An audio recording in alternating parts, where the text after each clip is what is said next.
Terima kasih Bapak Ibu yang sudah hadir di acara press conference ini. Pertama, sebelum saya melakukan paparan, ingin saya utarakan beberapa hal. Pertama adalah dalam situasi COVID ini, yang terpenting adalah kesehatan dan keselamatan para murid-murid kita, guru-guru kita, dan keluarganya murid-murid kita. Dan prinsip dasar itulah yang kita gunakan. Makanya dalam paparan ini akan terlihat bahwa relaksasi dalam pembukaan sekolah ini dilakukan dengan cara yang paling konservatif yang bisa kita lakukan. Artinya ini merupakan cara terpelan untuk membuka sekolah sehingga keamanan itu diprioritaskan. Berikut bisa masuk paparan.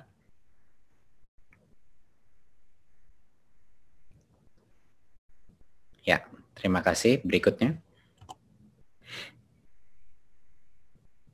Ya, prinsip utama di masa pandemi adalah kesehatan dan keselamatan itu nomor satu.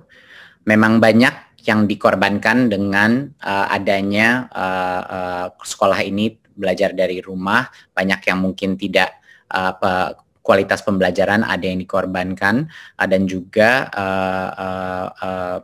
kualitas daripada semua pembelajaran daring pun tidak semuanya sama dan banyak sekali yang mengalami kesulitan. Tetapi di masa pandemi ini, di mana kita masih dalam krisis COVID-19, Kemendikbud mengambil sikap bahwa kesehatan dan keselamatan adalah yang utama. Dan itu akan terlihat dengan strategi kita ke depannya.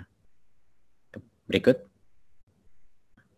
Ya, sekarang kita masuk kepada pendidikan anak usia dini, dasar, dan menengah.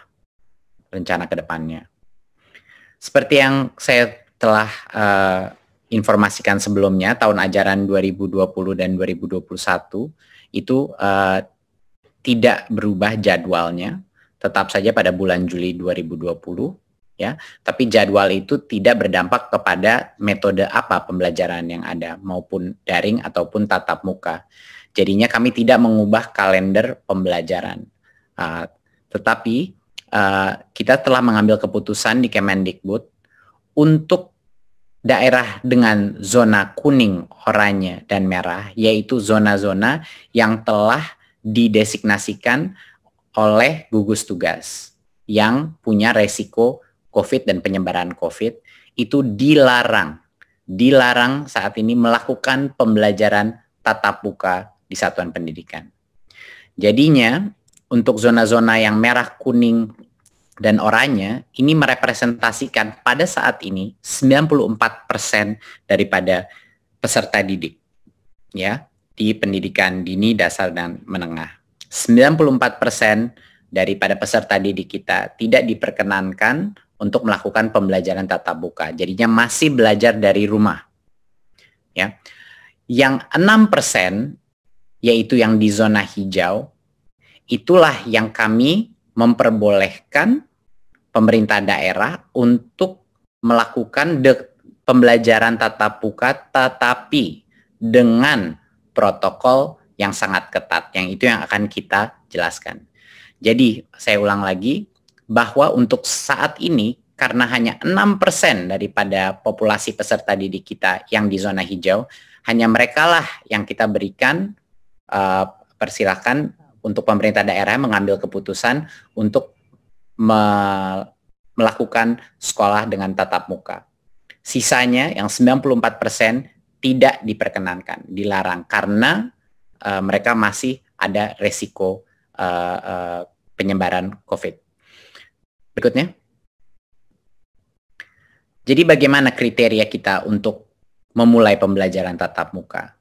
Tentunya dari seperti yang saya paparkan tadi, pertama harus zona hijau, dan itu penetapannya ada di gugus tugas, dan nanti akan diperjelaskan juga dengan kepala gugus tugas apa yang dimaksudkan zona hijau, kuning, dan oranye.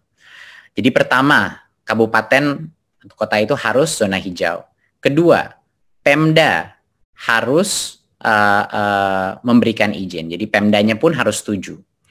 Dan yang ketiga, satuan pendidikan telah memenuhi, yaitu sekolahnya telah memenuhi semua checklist dan yang checklist daripada persiapan pembelajaran tatap muka.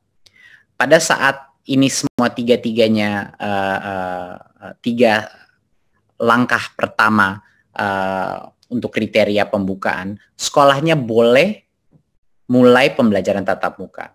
Tapi ada satu lagi perizinan yang harus dipenuhi, yaitu orang tuanya murid pun harus setuju untuk anaknya mereka pergi ke sekolah pada saat itu. Jadinya, misalnya sekolah zona itu sudah zona hijau, Pemda sudah mengizinkan, dan satuan pendidikan itu sudah memenuhi checklistnya. Sekolahnya boleh mulai pembelajaran tatap muka, tetapi tidak bisa memaksa murid yang orang tuanya tidak memperkenankan untuk pergi ke sekolah karena masih belum cukup merasa aman untuk harus ke sekolah. Jadi murid itu pun walaupun sekolahnya mulai tatap muka, kalau orang tuanya masih tidak merasa nyaman, murid itu diperbolehkan masih belajar dari rumah. Jadi itu penting. Kita punya banyak sekali level persetujuan untuk anak atau peserta didik itu bisa masuk ke sekolah. Ya, sekali lagi ini hanya yang zona hijau yang merepresentasikan 6% daripada populasi peserta didik kita. Dan zona hijau ini bisa semakin besar, bisa semakin kecil, tergantung pada designasi daripada gugus tugas. Berikutnya. Untuk sekolah yang sudah memenuhi semua checklist itu pun, yang di zona hijau, kita melakukan tiering daripada mana jenjang yang boleh masuk dulu. Ya. Jadinya untuk bulan pertama, pada saat itu checklist sudah terpenuhi, hanya diperkenankan SMA, SMK, dan SMP. Jadi hanya yang level lebih menengah situ. Jadi SD saat ini belum boleh dipersilakan membuka, harus menunggu 2 bulan lagi. Ya, jadinya untuk yang paling awal pun hanya level SMP ke atas yang boleh. Baru setelah 2 bulan, kalau semuanya masih oke dan semua masih hijau, baru boleh SD dan SLB yang mulai dibuka. Ya. Tentunya saya koreksi untuk yang tahap 1 adalah SMA, SMK, MA, MAK, SMTK, SMK, dan lain-lain. Ya. Untuk tahap 2, 2 bulan setelah itu baru boleh SD, ya, MI, dan paket dan SLB. PAUD adalah yang paling terakhir dan baru boleh di bulan ke-5 kalau zona itu masih hijau. Ya. Bulan ke-5 barulah PAUD boleh memulai belajar dengan tatap muka. Dan kami telah mendapat berbagai macam masukan dan input dari berbagai macam stakeholder dalam masyarakat, dan menurut kami ini adalah cara yang paling pelan dan bertahap untuk memastikan keamanan murid-murid kami. Karena kenapa yang paling muda atau jenjang paling bawah itu kita terakhirkan, itu karena bagi mereka lebih sulit lagi untuk melakukan social distancing, ya, interaksi, apalagi untuk SD dan untuk PAUD. Makanya bahkan itu tempat zona itu sudah hijau, masih kita berikan rentan waktu 2 bulan antara SMP SMA, baru 2 bulan lagi baru SD, baru 2 bulan lagi baru PAUD. Ya. Berikutnya, nah apa yang terjadi sebentar, bisa balik sebelumnya. Mohon dimengerti bahwa pada saat zona hijau itu, kalau zona hijau itu berubah menjadi zona kuning, itu artinya proses ini diulang lagi dari nol. Jadi tidak diperbolehkan belajar tatap muka. Ya, jadi semuanya harus balik lagi belajar dari rumah. Ya, berikutnya. Ya, untuk sekolah dan madrasah yang berasrama, kalau mereka di zona hijau, pada saat ini masih dilarang membuka asrama dan melakukan pembelajaran tatap muka. Pada saat selama masa transisi atau 2 bulan pertama ini masih dilarang karena resikonya lebih rentan karena ada asramanya. Ya, jadi pembukaan asrama dan pembelajaran tatap muka dilakukan secara bertahap pada saat masa kebiasaan baru atau new normalnya. Jadi ini pun ada spesial eksepsi untuk yang berasrama. Berikutnya. Tadi saya sudah mention bahwa akan ada checklist untuk setiap unit pendidikan kita sebelum mereka boleh memulai sekolah tatap muka lagi. Dan checklist itu adalah tentunya yang pertama, ketersediaan sarana sanitasi dan kebersihan seperti toilet, sarana cuci tangan, hand sanitizer, dan lain-lain. Dan yang kedua adalah ada akses ke fasilitas layanan kesehatan di sekitarnya, itu sangat penting. Ketiga adalah wajib memakai masker, ya. Dan keempat, termogan untuk mengecek temperatur suhu siswa dan guru yang masuk. Dan yang kelima adalah beberapa aturan atau protokol kesehatan mengenai kalau ada peserta didik yang mungkin punya kondisi medis atau lagi sakit, itu tidak diperkenankan untuk masuk. Bahkan kalau keluarganya ada yang sakit atau flu, anak itu tidak diperkenankan masuk. Dan guru dan orang tua yang punya resiko komorbiditas juga sebaiknya tidak masuk dulu ke sekolah, ya, apakah itu diabetes atau hipertensi dan lain-lain komorbiditasnya, ya. Dan yang terakhir adalah checklist yang terakhir, harus ada kesepakatan dengan komite satuan pendidikan, ya, untuk melakukan pembelajaran tatap muka. Jadinya harus ada komunitas persetujuan musyawarah bahwa sekolah itu terbuka. Dan itu akan kita masukkan sebagai bagian dari checklist ini. Jadinya banyak sekali checklistnya untuk bisa memulai pembelajaran tatap muka. Protokol ini sesuai dengan protokol kesehatan yang kami dapatkan dari Kemenkes, dan kami bekerja sama dengan Kemenkes untuk memastikan protokol kesehatan ini sudah align atau dengan arah yang sama dengan standar Kementerian Kesehatan. Dan kami juga ingin memastikan bahwa satuan pendidikan ini melakukan persiapan dengan Dinas Pendidikan dan Kanwil kantor Kemenak juga, ya, di masing-masing. Walaupun mereka belum zona hijau, tapi sebaiknya untuk mengerti protokol ini dan untuk preparasi sebaiknya dimulai dari sekarang untuk berkoordinasi untuk persiapannya. Berikut. Ya. Jadi salah satu hal yang terpenting tadi kita sudah mention mengenai masa transisi. Jadinya pada saat itu sekolah, misalnya di bulan Juli di zona yang hijau di satu kabupaten ingin memulai, dia sudah semua checklist sudah terpenuhi dan dia memulai pembelajaran tatap muka. Tapi tidak bisa normal dulu. Selama 2 bulan pertama dia buka, ada berbagai macam restriksi yang kita akan lakukan. Yang terpenting adalah dalam kondisi kelasnya. Yang tadinya peserta didik rata-rata itu 28-30 anak per kelas, untuk 2 bulan pertama maksimal 18 peserta didik per kelas. Ini untuk pendidikan dasar dan menengah. Ya, jadinya sekitar kapasitasnya setengah atau 50%, sekitar 50% daripada kapasitas normal. Jadi secara otomatis sekolah ini yang melalui masa transisi ini harus melakukan proses shifting.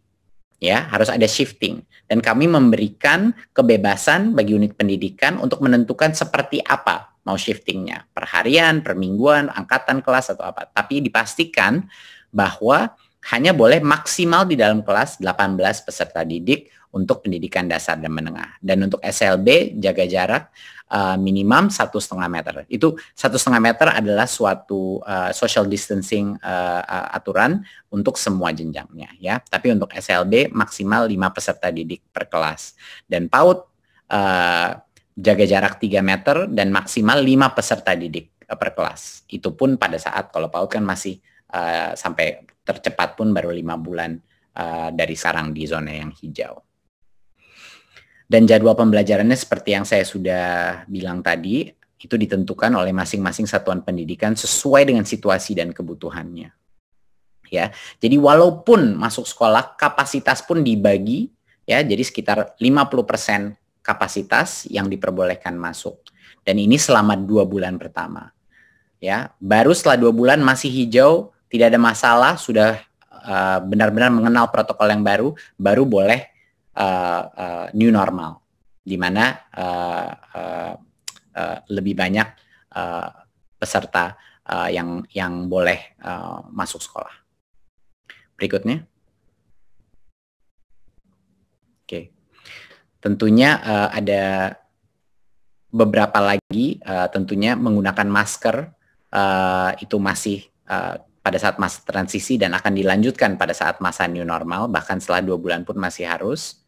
Dan juga kondisi-kondisi selain seperti komorbiditas dan kriteria kesehatan, protokol kesehatan dari Kemenkes semuanya harus dijaga. Berikutnya. Berikut. Ya. Pada saat masa transisi ini, semua aktivitas di mana anak-anak itu bercampur, berinteraksi antara kelas, itu tidak diperbolehkan. Jadi selama masa transisi ini, hanya boleh masuk ke kelas langsung pulang. Jadinya aktivitas seperti kantin, di mana anak-anak dari berbagai macam kelas berkumpul, itu tidak diperkenankan selama 2 bulan pertama. Juga kegiatan olahraga dan ekstrakurikuler itu belum diperbolehkan selama masa transisi. Ya, dan aktivitas-aktivitas lain, kegiatan belajar mengajar seperti KBM itu belum diperbolehkan pada saat masa transisi. Jadi esensinya adalah prinsipnya apapun aktivitas-aktivitas yang perkumpulan sifatnya atau yang mencampur antara satu kelas dan kelas lain itu belum diperbolehkan dalam masa transisi ini. Berikut. Ya. Jadi selama masa COVID ini, kami di Kemendikbud, ini adalah suatu kebijakan yang telah kita keluarkan sebelumnya, tapi ini sekedar mengingatkan, bahwa kami sudah membuka seluruh dana BOS untuk semua kebutuhan protokol kesehatan seperti cairan, sabun pembersih, pembasmi kuman, dan lain-lain. Dan untuk pembelajaran jarak jauh pun juga bisa dipergunakan untuk beli kuota, paket data, baik buat guru maupun peserta didik. Dari sisi pembayaran honor pun yang sebelumnya ada berbagai macam restriksi, ya, kami telah merelaksasi penggunaan honor dari BOS juga untuk menggunakan pembayaran guru honorer yang tercatat di Dapodik, ya, yang tadinya butuh NUPTK, sekarang tidak butuh NUPTK untuk menerima karena dalam kondisi krisis ini harus diberikan fleksibilitas karena kesejahteraan guru, terutama di situasi di mana ekonomi ini sangat menurun, ini sangat penting, ya. Dan juga yang tadinya ada batas 50% daripada dana BOS bisa digunakan untuk pembayaran honor, ketentuan itu pada saat masa COVID ini kita lepas. Jadinya boleh lebih dari 50% untuk dibayar untuk honor, karena situasi ekonomi juga. Berikutnya.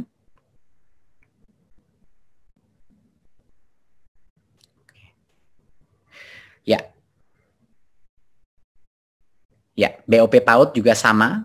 Ya, alokasinya bisa digunakan untuk berbagai macam pembelajaran jarak jauh maupun juga untuk protokol kesehatan. Sesama juga yang tadinya honor itu hanya untuk transport pendidik, sekarang untuk pembiayaan honor pendidik bisa digunakan BOP PAUD sehingga lebih fleksibel, tidak hanya digunakan untuk transport, biaya transport pendidik.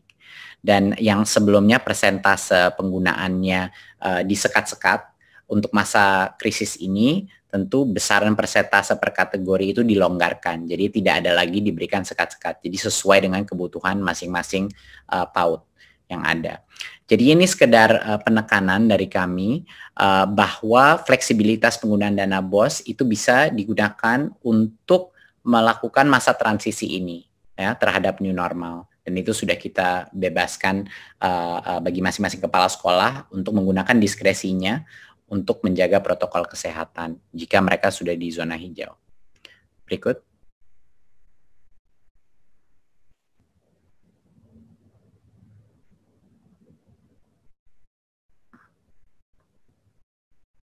Oke. Sedikit mengenai pendidikan tinggi. Berikut. Ya, tahun akademik pendidikan tinggi tetap dimulai bulan Agustus 2020.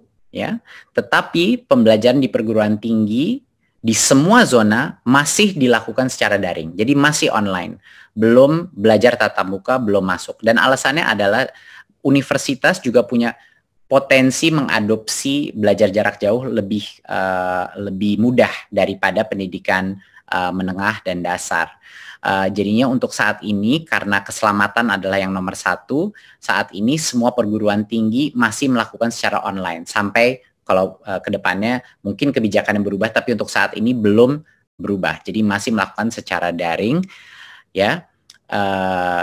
Jadi itu adalah keputusan dari Kemendikbud pada saat ini. Tapi ada yang namanya aktivitas prioritas. Ya, aktivitas prioritas itu adalah aktivitas yang sangat berhubungan dengan kelulusannya mahasiswa yang sulit sekali dilakukan secara daring. Contoh, penelitian di laboratorium untuk skripsi, tesis, dan disertasi. Biasanya ini adalah small group ataupun individu, project-project individu. Dan seperti tugas laboratorium, praktikum, studio, bengkel, dan hal-hal seperti ini yang butuh mesin, butuh peralatan, dan lain-lain. Kalau ini aktivitas prioritas yang berdampak kepada kelulusan siswa, masing-masing pemimpin perguruan tinggi diperbolehkan untuk mengizinkan aktivitas mahasiswa datang ke kampus hanya untuk aktivitas prioritas itu yang berhubungan dengan kelulusannya. Kenapa kita perbolehkan ini? Karena kita tidak ingin mengorbankan potensi daripada setiap mahasiswa untuk lulus pada saat ini, karena itu akan menciptakan berbagai macam masalah lainnya. Tetapi pembelajaran masih dilakukan secara online, jadi masih tidak diperkenankan untuk melakukan kuliah tatap muka, tidak diperkenankan berbondong-bondong untuk mahasiswa masuk ke dalam kampus, cuman buat individual project mereka yang khusus prioritas untuk kelulusannya. Berikut. Ya, saya rasa dari saya sekian. Jadinya untuk menutup dari presentasi ini, saat ini ada sekitar di bawah 90 kabupaten yang berstatus zona hijau. Dan ini merepresentasikan 6% daripada populasi peserta didik kita. Dari yang zona hijau pun ini, yang boleh diperkenankan, kalau Pemdanya setuju, boleh diperkenankan untuk melakukan pembelajaran tatap muka. Kita mulai dengan SMP, level SMP ke atas dulu, baru 2 bulan, baru SD boleh, dan 2 bulan lagi baru PAUD boleh diperkenankan tatap muka. Itu pun dengan protokol masa transisi, di mana kapasitas perharinya itu dalam kelas dikurangi secara dramatis. Ya, jadinya pada saat zona hijau itu, kalau zona hijau itu berubah menjadi kuning, berarti ulang lagi dari awal, dibubarkan lagi, dan semua belajar dari rumah lagi. Jadinya ini akan menjadi suatu proses yang dinamis dan terus berubah. Jadi diharapkannya yang hijau masih hijau dan tidak kembali ke kuning, ya. Tetapi kalau dia kembali ke kuning, proses ini harus dimulai dari awal lagi dan tunggu hijau lagi. Jadi ini adalah keputusan dari bukan hanya Kemendikbud, tapi dari berbagai macam kementerian yang ada di sesi ini. Dan menurut kami ini adalah suatu metode relaksasi yang paling konservatif dan paling mengutamakan keselamatan siswa, siswi, guru, dan keluarga peserta didik Indonesia. Terima kasih. Wassalamualaikum warahmatullahi wabarakatuh. Salam.